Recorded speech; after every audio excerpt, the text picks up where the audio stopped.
रहमतुल्लाहि व बरकातुहू। अल्हम्दुलिल्लाहि रब्बिल आलमीन वस्सलातु वस्सलामु अला रसूलिहिल करीम व अला आलिहि व सहाबिहि अजमाइन। शुक्रिया আদায় করছি আল্লাহ রাব্বুল আলামিনের, যে আল্লাহ রাব্বুল আলামিনের অশেষ মেহেরবানিতে সুজল পালসা গ্রামের অর্থ এলাকার মানুষ সহ আমরা ইকামতে দ্বীনের দায়িত্ব পালনের একটা অংশ হিসেবে আজকের ত্রয়োদশ জাতীয় সংসদের নির্বাচনের উপলক্ষে একটা উঠান বৈঠকের আয়োজন করতে পেরেছি এবং সেখানে উপস্থিত হতে পেরেছি। এই জন্য আল্লাহর শুকরিয়া, আলহামদুলিল্লাহ। দরুদ ও সালাম বিশ্ব মানবতার মুক্তির দূত জনাবে মুহাম্মদ রাসূলুল্লাহ সাল্লাল্লাহু আলাইহি সাল্লামের প্রতি। আমার কথার শুরুতেই আমি সে সমস্ত গুণীজনের আত্মার মাগফিরাত কামনা করছি যারা অত্র এলাকায়, এই এলাকায় আমাদের মতো আল্লাহর এই জমিনে বিচরণ করেছিলেন, তারা আজ আল্লাহর ডাকে সাড়া দিয়ে কবরের জিন্দেগিতে অবস্থান করছেন। তাদের সকলের আত্মার মাগফিরাত কামনা করছি। আল্লাহ যেন তাদেরকে ক্ষমা করে দেন, জান্নাতে উচ্চ মর্যাদা দান করেন, আমিন। আর আমি আপনাদের কাছে এই জন্যই ক্ষমা প্রার্থী যে আজকে যে সময় আসার কথা ছিল একটু বিলম্ব হয়েছে। আসলে আমি পেশায় চিকিৎসক, আপনারা জানেন, মানুষ কষ্টে ব্যথা পেয়ে আমার কাছে আসে, তাদেরকে ফেলে রেখে আসাটাও কষ্টকর হয়ে যায়। দেখা যায় যে তাদেরকে যদি আমি ফেলে রেখে চলে আসি তারা মন খারাপ করে, দেখা যায় যে উল্টাপাল্টা কথা আমাদেরকে শুনতে হয়, যার কারণে অনাকাঙ্ক্ষিত বিলম্বের কারণে আপনাদের কাছে ক্ষমা প্রার্থী। সম্মানিত ভাইরা, আপনারা জানেন এই বাংলাদেশ স্বাধীন হয়ে আজ 54 বছর অতিক্রম হতে চলেছে। এই বাংলাদেশের সকল দল কোনো না কোনো সময় ক্ষমতায় আসীন ছিল। তারা সকল দল, সকল সরকার এই বাংলাদেশের জাতির ভাগ্যের পরিবর্তনের জন্য, জনগণের ভাগ্যের পরিবর্তনের জন্য তারা কিন্তু চেষ্টা করেছেন। তাদের মেধা, তাদের শ্রম দিয়ে তারা কিন্তু এই জনগণের ভাগ্যের পরিবর্তনের জন্য বিভিন্ন কর্মসূচি হাতে নিয়েছেন, বিভিন্নভাবে তারা চেষ্টা করেছেন। কিন্তু আমরা বরাবর লক্ষ্য করে দেখেছি এই 54 বছরের ইতিহাসে আজ পর্যন্ত বাংলাদেশের জনগণের ভাগ্যের কোনো পরিবর্তন হয় নাই, বরং ভাগ্যের পরিবর্তন হয়েছে গুটি কতক রাজনীতিবিদ যাদের পকেট ভারী হয়েছে। কথা ঠিক কিনা? এর কারণ আপনারা কি মনে করেন জানি না, আমি মনে করি দুইটা কারণে এই ঘটনাটা ঘটেছে। একটা হলো সৎ, যোগ্য, আমানতদার, দেশপ্রেমিক নেতৃত্ব আমরা বেছে নিতে ব্যর্থ হয়েছিলাম। বিগত দিনে যাদেরকে আমরা বেছে নিয়েছি তারা সৎ ছিল না, তারা দেশপ্রেমিক ছিল না, তাদের মধ্যে তাকওয়া ছিল না, আল্লাহর ভয় ছিল না। আর দ্বিতীয় কারণ, যে আইনের মাধ্যমে এই জনগণের ভাগ্যের পরিবর্তন করার চেষ্টা করা হয়েছে সেটা মানুষের তৈরি করা মস্তিষ্ক প্রসূত আইন, যার কারণে এই দুইটা কারণে এই বাংলাদেশের জনগণের ভাগ্যের কোনো পরিবর্তন আজ পর্যন্ত আমরা লক্ষ্য করে নাই, হয় নাই। সামনের দিনে যদি আমরা আবারও অসৎ নেতৃত্ব বেছে নিই, যারা আল্লাহকে ভয় করে না, যারা পরকালের ভয় করে না, এমন অসৎ নেতৃত্বকে যদি আমরা বেছে নিই তাহলে নিশ্চিত আমাদের এই বাংলাদেশের বাগমারার মানুষের জাতির সামনের দিনগুলো আবার অন্ধকারে নিমজ্জিত হবে। কথা ঠিক কিনা? তাই আসুন সামনের দিনের যে নির্বাচন, আমরা মানুষের মাঝে আমাদের কথাগুলো তুলে ধরব। আসলে সত্যিকার অর্থে যদি সব যোগ্য, আমানতদার, দেশপ্রেমিক নেতৃত্বকে যদি আপনারা বেছে নিতে ব্যর্থ হন, জাতির ভাগ্যে নতুন করে সূর্যোদয় কখনোই সম্ভব হবে না।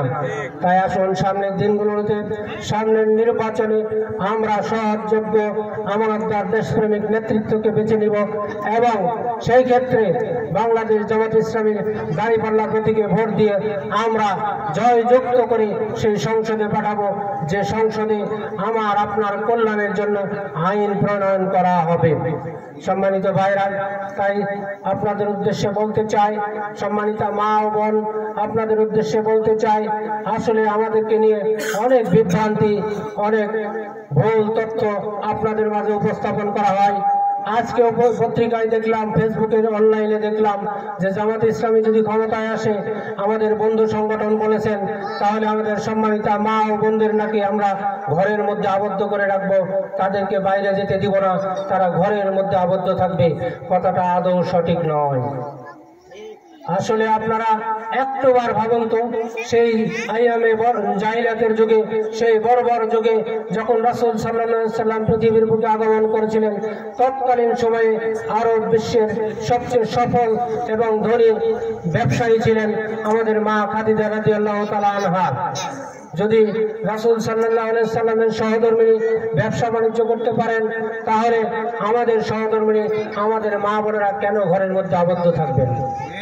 আমরা বলতে চাই, আমরা জামাত ইসলামী বলতে চাই, আমাদের সম্মানিতা মা ও বোনেরা তাদের যোগ্যতা এবং মেধার বলে চাকরি করবেন, ব্যবসা বাণিজ্য করবেন, কিন্তু তাদের কর্মস্থলটা যেন নিরাপদ এবং সম্মানের হয়, সে চেষ্টায় আমরা করছি। সম্মানিত মা ও বোনেরা, তাই আসুন আর ভেদাভেদ নয়। যেহেতু বাংলাদেশের এই ভোটারদের তালিকায় আমরা দেখেছি অর্ধেক নারী অর্ধেক পুরুষ, সুতরাং এই দেশকে গঠন করতে হলে, এই সমাজের পরিবর্তন করতে হলে উভয়েরই চেষ্টার প্রয়োজন আছে। আর আমি খেয়াল করেছি এই মাদ্রাসার এই প্রাচীরটা এখনো অসম্পূর্ণ আছে। আমি মনে করি এই সুজন পালসা হিফজুল কোরআন হাফিজা মাদ্রাসার প্রাচীরটা সুসম্পন্ন হওয়া দরকার। আল্লাহ যদি সামনে সুযোগ দেয়, এই শুধু এই প্রাচীর নয়, এই আমার বাগমারার যতগুলো প্রতিষ্ঠান আছে সবগুলো প্রতিষ্ঠানের অবকাঠামো এবং শিক্ষাগত মানের উন্নয়ন করা হবে ইনশাআল্লাহ। আমার কাছে দাবি করা হয়েছে যে সামনে যদি নির্বাচিত হয় তাহলে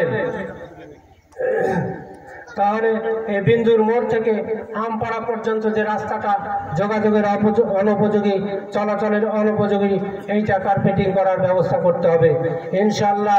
আমি কথা দিচ্ছি, আল্লাহ যদি সে সুযোগ দেয়, এই রাস্তাটা কার্পেটিং করা হবে। আর সুজন পালসা মহিলা দাখিলি মাদ্রাসা আছে, যার সুপার আমার কাছে প্রায় যান। এই মাদ্রাসাটা খুবই অবহেলিত। এই ভদ্রলোকটা দীর্ঘদিন ধরে ওই মাদ্রাসায় শ্রম দিচ্ছেন, আজ পর্যন্ত সরকারিভাবে 1 টাকার অনুদান উনি পাননি। আমরা বিভিন্নভাবে ভর্তুকি দিয়ে তাকে সহায়তা করি, এই ধর্মীয় প্রতিষ্ঠানটা আমরা জিয়ে রেখেছি। আল্লাহ যদি সুযোগ দেয় আর যদি আমি নির্বাচিত হই, ইনশাআল্লাহ এই মাদ্রাসা সহ বাকি শিক্ষা প্রতিষ্ঠানগুলোর এমপিভুক্তকরণের জন্য সর্বাত্মক চেষ্টা করব এবং এমপিভুক্ত করা হবে ইনশাআল্লাহ। তাই সম্মানিত ভাইয়েরা, আসুন আগামীর বাগমারা গড়ার লক্ষ্যে, একটা সুন্দর সম্প্রীতির বাগমারা গড়ার লক্ষ্যে, উন্নয়নশীল মর্যাদার বাগমারা গড়ার লক্ষ্যে আমরা ঐক্যবদ্ধ হই। আমার মতো অনেক রাজনীতিবিদ আপনাদের কাছে আসবে, তারা কথা দিবে, আমার চাইতে হয়তো সুন্দর করে সাবলীল ভাষায় বিভিন্নভাবে অঙ্গীকার দিবে, কিন্তু বিনয়ের সাথে আমি আপনাদেরকে অনুরোধ করব, বিগত দিনে তারা ক্ষমতায় ছিল, তাদের রেকর্ড, তাদের বিগত দিনের আমল নামাটা একটাবার চিন্তা করে দেখবেন। তারা ইচ্ছা করলে বাগমারার চেহারা পরিবর্তন করতে পারত, শান্তির বাগমারা করতে পারত, কিন্তু তারা কি করেছে? সুতরাং তাদের সুন্দর সুন্দর কথায় ভুলে যাওয়ার কোনো কারণ নেই। আসলে সব মানুষ যদি সত্যিকার অর্থে চেয়ারে বসে, এই সমাজের, এই রাষ্ট্রের, এই জাতির ভাগ্যের পরিবর্তন হয়, পরিবেশের পরিবর্তন হয়। তার জ্বলন্ত উদাহরণ ঢাকা বিশ্ববিদ্যালয়। আমি বলে থাকি, এই ডাকসু নির্বাচনের পর থেকে আজ পর্যন্ত ঢাকা বিশ্ববিদ্যালয় মাদক মুক্ত, সন্ত্রাস মুক্ত একটা শিক্ষা প্রতিষ্ঠান হয়েছে, যেখানে আমার সন্তানেরা, আপনার সন্তানেরা লেখাপড়া করতে পারবে নির্দ্বিধায়, নিরাপত্তার সাথে। সুতরাং এটা কেমনে সম্ভব হয়েছে? আমি মনে করি ইসলামী ছাত্র শিবিরের সেই যুগোপযোগী সিদ্ধান্ত, তাদের যোগ্য এবং মেধাবী নেতৃত্বের সৎ এবং মেধাবী নেতৃত্বের কারণে এটা সম্ভব হয়েছে। তাই আমি মনে করি আগামী দিনে যদি সত্যিকার অর্থে আমরা সৎ, যোগ্য, মেধাবী নেতৃত্বকে সেই জাতীয় সংসদে প্রেরণ করতে পারি, তাহলে সমাজের, এই রাষ্ট্রের এই ভাগ্যের পরিবর্তন হবে ইনশাআল্লাহ। তাই আসুন আল্লাহকে খুশি করার জন্য, আল্লাহর জমিনে আল্লাহর দিন বিজয়ের জন্য আমরা কাঁধে কাঁধ মিলিয়ে, আমরা সকল অনৈক্য ভুলে গিয়ে একটা বৈষম্যহীন বাগমারা গড়ার লক্ষ্যে সকলে ঐক্যবদ্ধ হই। এই উদাত্ত আহ্বান রেখে আপনাদের সকলের সুস্বাস্থ্য দীর্ঘায়ু কামনা করে আজকের এই উঠান বৈঠকের সফলতা কামনা করে আমার কথা শেষ করছি। আসসালামু আলাইকুম ওয়া রাহমাতুল্লাহি ওয়া বারাকাতুহু।